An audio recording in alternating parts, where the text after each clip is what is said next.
बच्चों, सामने जो आप चित्र देख रहे हैं यह एक कोयला खदान का चित्र है। इसका मतलब आज हम लोग खनिज के बारे में पढ़ेंगे।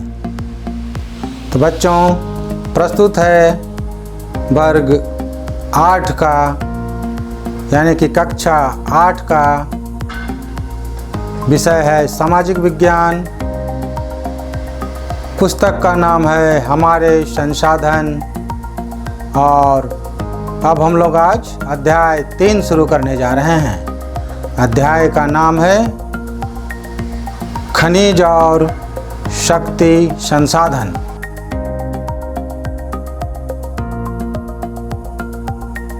खनिज के बारे जानेंगे बच्चों और शक्ति संसाधन के बारे में जानेंगे।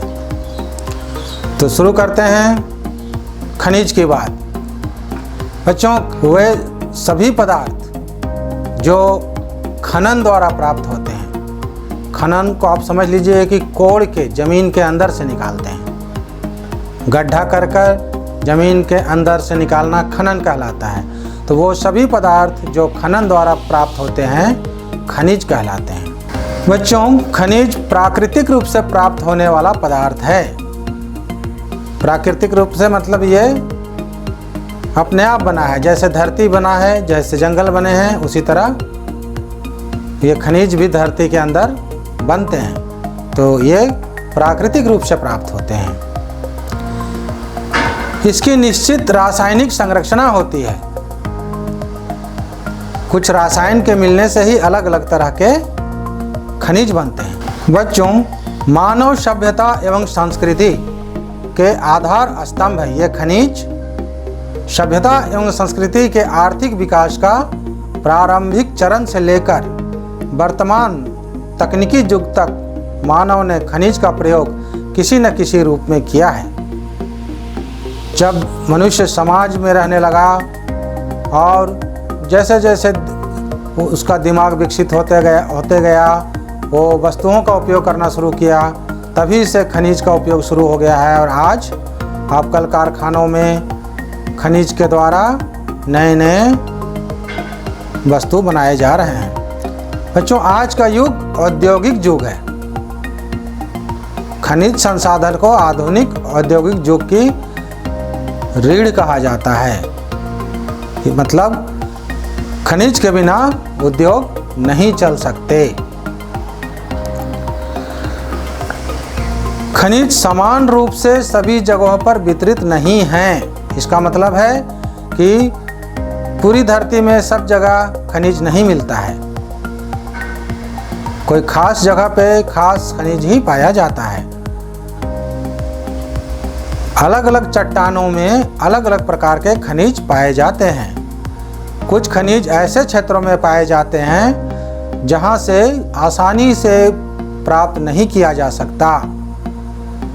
ऐसे जगह भी है जहां पता चला है कि खनिज हैं लेकिन निकालना मुश्किल है। जैसे महासागरों की तली समुद्र के अंदर से, अंटार्कटिका जहां बर्फ जमे हुए हैं, और दुर्गम पहाड़ी क्षेत्र जहां मनुष्यों का जाना संभव नहीं है, आदि ऐसे क्षेत्र हैं जहां से आसानी से खनिज प्राप्त नहीं किया जा सकता।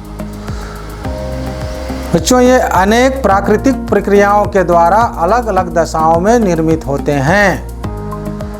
प्राकृतिक स्थिति जैसा होता है जमीन के अंदर, उस दशा के अनुसार ये बनते हैं। वे अपने भौतिक गुणों, इसके भौतिक गुण है रंग, जैसे कोयला का काला, लोहा का लाल। तो रंग, घनत्व, कठोरता, रासायनिक गुणों और विलेयता के आधार पर पहचाने जाते हैं। अब देखिए बच्चों, खनिजों के प्रकार। पृथ्वी पर 2800 से अधिक खनिजों की पहचान की गई है, जिनमें से लगभग 100 खनिज ही अयस्क समझे जाते हैं। अब अयस्क या और अंग्रेजी में कहते हैं, ये क्या है? अयस्क वैसे खनिज होते हैं जिसमें धातु की मात्रा अधिक होती है, जिसका उपयोग उद्योगों में किया जाता है। संरचना के आधार पर खनिजों को मुख्यतः दो श्रेणी में बांटा जाता है बच्चों। अब यहाँ पर ध्यान से सुनिए ताकि आप समझ पाइए कि संरचना के आधार पर खनिज को दो मुख्य भागों में बांटा जाता है। पहला है धात्विक और दूसरा अधात्विक। ये धात्विक खनिज दो प्रकार के होते हैं, लौह और अलोह। आइए इसको समझते हैं। उसी बात को यहाँ समझिए कि खनिज सबसे पहले दो भागों में बंटा है, धात्विक और अधात्विक।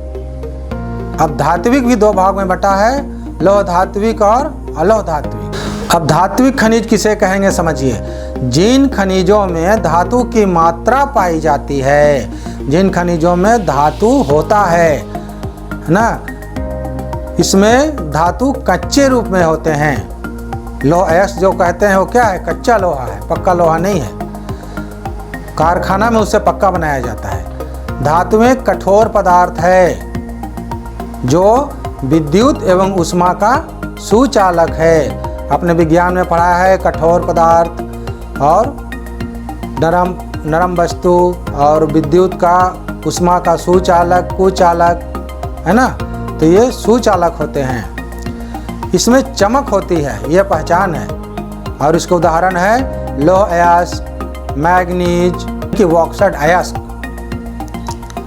अब देखिए धात्विक खनिज मैंने बताया दो प्रकार के होते हैं। तो पहला है लौह धात्विक खनिज, इसमें लौह अंश की प्रधानता होती है, इसमें लौह अंश होता है, और जैसे लौह अयस्क और मैंगनीज। दूसरा है अलौह धात्विक खनिज, इसमें लौह तत्व नहीं होते हैं, जैसे सोना, चांदी, शीशा। शीशा ये कांच नहीं है बच्चों, ये धातु है। गांव में अक्सर मछली मारने वालों को देखे होंगे, जो उनका मछली मारने का डंडा होता है उसके धागे में एक धातु बांधते हैं, तो ये धातु ही शीशा है। अधात्विक खनिज को समझते हैं। इन खनिजों में धातु नहीं पाई जाती है। अधात्विक खनिज में धातु नहीं पाई जाती है, जैसे चूना पत्थर, अब्रक, जिप्स। बच्चों कोयला और पेट्रोलियम भी अधात्विक खनिज है, लेकिन इन दोनों के जलने से ऊर्जा भी मिलता है, इसलिए इनको ऊर्जा खनिज भी कहते हैं। दोनों कहलाएंगे, कोयला और पेट्रोल अधात्विक खनिज भी कहलाएंगे और इनसे ऊर्जा मिलता है, इसलिए इनको ऊर्जा खनिज भी कहते हैं। अब बच्चों यहाँ जानने योग्य बातें आपकी पुस्तक में दी हुई गई है। चट्टान या सैल किसे कहेंगे, तो एक या एक से अधिक खनिजों का समूह, यहाँ समूहन लिखा हुआ है, जिसका अनिश्चित संगठन होता है, वो चट्टान या सैल कहलाता है। दूसरा अयस्क किसे कहेंगे, जैसे लौह अयस्क है तो अयस्क किसे कहेंगे, वैसे सैल या चट्टान जिससे खनिजों का निष्कर्षण किया जाता है, जिससे खनिज निकलता है, वो अयस्क कहलाता है। जैसे किरीबुरु से लौह अयस्क निकाला जाता है और उसे कारखाना में ले जाकर उससे खनिज का निष्कर्षण कर स्टील बनाया जाता है। अब बच्चों समझिए खनन किसको कहेंगे। अभी मैंने पहले बताया था कि कोड़ने को कोड़ते हैं जमीन को, उसको खनन कहते हैं। अब देखिए पुस्तक में लिखा है कि पृथ्वी के अंदर दबी सैलों से खनिजों को बाहर निकालने की प्रक्रिया। फिर से समझिए बच्चों कि पृथ्वी के सतह के अंदर क्या दबा है, सैलों में मतलब चट्टानों में खनिज है, और उसको बाहर निकालने के जो तरीका है, जो प्रक्रिया है, वह खनन कहलाती है। खनिजों को खनन, प्रवेधन एवं आखनन विधि द्वारा निकाला जाता है। तीन विधि से अलग अलग खनिजों को अलग अलग विधि से निकाला जाता है। तो खनिजों को निकालने का तीन विधि है, खनन, प्रवेधन एवं आखनन। तो अब समझेंगे कि खनन क्या है। यहाँ लिखा है विवृत खनन या खुला खनन। खनिज जो कम गहराई में स्थित है, पृथ्वी की ऊपरी सतह को हटाकर निकाले जाते हैं। कम गहराई वाला खुदाई करके जो खनिज निकाले जाते हैं उसे ही खुला खनन या विवृत खनन कहते हैं। चूना पत्थर का खनन इस प्रकार का खनन में आता है। दूसरा है कूपकी खनन। कूप माने कुआं भी होता है बच्चों, तो कूपकी खनन अधिक गहराई में स्थित खनिज निक्षेपों तक पहुंचने के लिए गहन वेधन विधि अपनाई जाती है।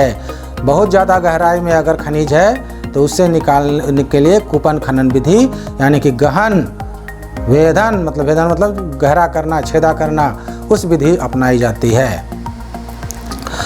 अब है प्रवेधन। किसे कहेंगे? पेट्रोलियम और प्राकृतिक गैस धरातल के बहुत नीचे पाए जाते हैं, यहाँ की तक कि समुद्र के तली के नीचे पाए जाते हैं। तो इसे निकालने के लिए गहन कूपों की खुदाई की जाती है, इसे प्रवेधन कहते हैं।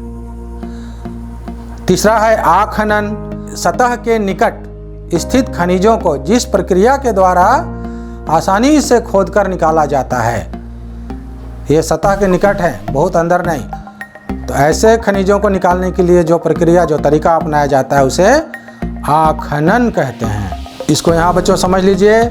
खनिजों का निष्कर्षण मतलब खनिजों को किन तरीकों से निकाला जाता है, तो ये 3 तरीके हैं। पहला खनन, दूसरा प्रवेधन, तीसरा आखनन। अब खनन के भी 2 तरीके हैं, विपरीत खनन और कूपकी खनन। तो ये बच्चों है खनिजों का निष्कर्षण।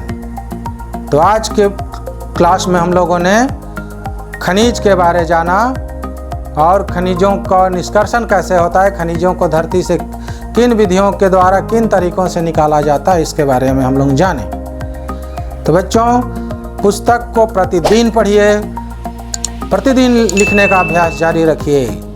बच्चों पढ़ते रहिए, लिखते रहिए और जीवन में सदा आगे बढ़ने का प्रयास करते रहिए।